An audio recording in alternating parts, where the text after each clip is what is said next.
Working long hours is a way of life in Japan, so much so that some occasionally die from it. Karoshi is a term that means death by overwork. So why are people working so hard, and can it be fixed?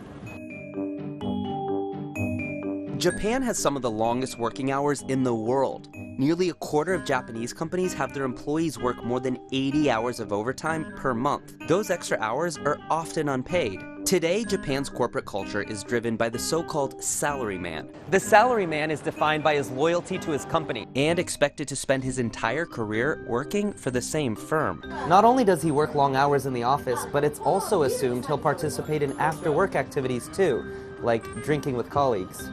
And they're not taking enough time off. In 2017, one survey found that despite being entitled to 20 days off per year, Japanese workers left 10 of those days unused, topping every other country in the survey. You don't have to be in the confines of corporate walls to feel the impact of its work culture. It's 3 a.m. Thursday morning right now in Tokyo.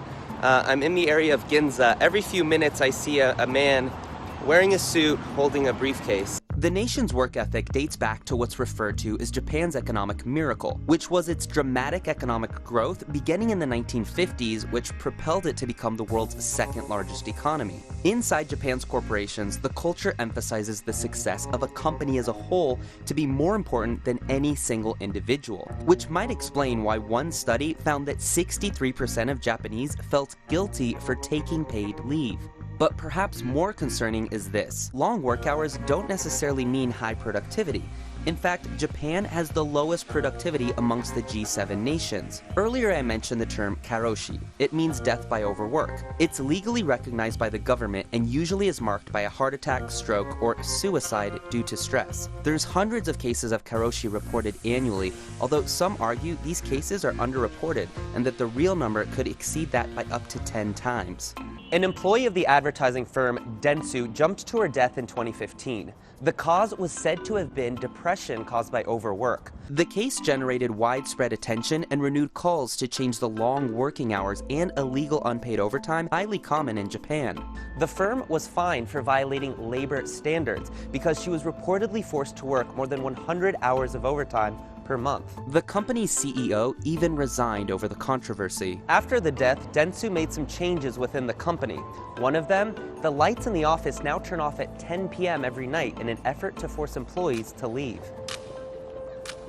Both the government and companies are now actively trying to reduce the number of working hours here. And there are some early signs of hope. Japan's government has considered several initiatives to curb the number of hours spent at the office, including making it mandatory to take at least 5 vacation days a year, and requiring a rest period between the end of one day and the start of another. In 2016, a new holiday, Mountain Day, was started, bringing Japan's number of annual public holidays to 16. And in 2017, the government launched an initiative called Premium Fridays, in which it encouraged companies to allow their employees to leave at 3 p.m. on the last Friday of the month, promoting consumer spending and less time in the office. But one study found that less than 4% of employees in Japan actually left early on the first Premium Friday, which is why, despite these initiatives, a cultural challenge still looms. Since Japan's culture emphasizes the group over the individual, well, no one wants to be the first one to leave the office. And there's another reason that there's pressure on people to work hard. Japan's economy is in danger, and in order to maintain its massive size, Japan needs to put in the hours. Japan lost its spot as the world's second largest economy to China in 2011, a title that it had previously held for 42 years. Japan is dealing with a labor crisis. Its population is aging fast and its birth rate is in decline. That means its total population is going down. And in the next 50 years, it's projected to shrink by nearly a third. The population is expected to go from 127 million in 2015 to just 88 million by 2065. There's two likely ways that a nation can compensate for the labor shortage: immigrants or robots. Japan has always been less inclined to accept immigrants. In fact, its percentage of foreign workers is tiny compared to other nations of large economies. So without more immigrants, it's looking to robotics to fill in the gap. Its robotics industry has spanned from hospitality to manufacturing, and now even reaching farms by creating robots that milk cows. But whether technology could open the door for a better work-life balance for Japan's workforce still remains to be seen.